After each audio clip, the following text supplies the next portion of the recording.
Brasil em Obras.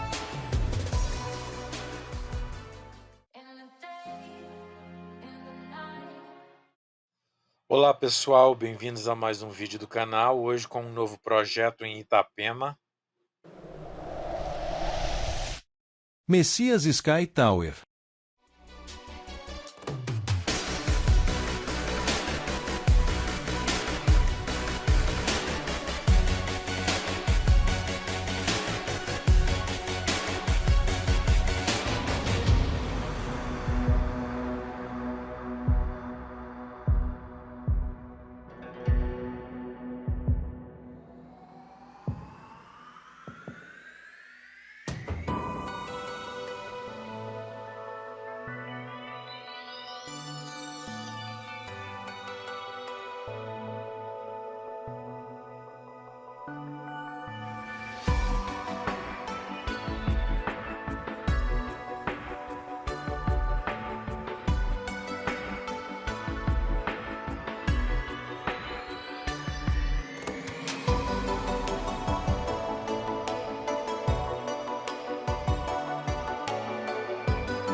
Messias Sky Tower, Itapema.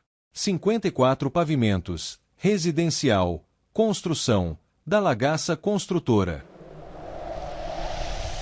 É isso pessoal, um bonito projeto, o que acharam? Deixa sua opinião nos comentários, não se esqueçam de ripar o vídeo e ajudar o canal. Agora você pode se tornar um membro por apenas R$ 3,99. Não se esqueçam de curtir o vídeo e se inscrever no canal para acompanhar todas as obras. Um grande abraço, até o próximo vídeo.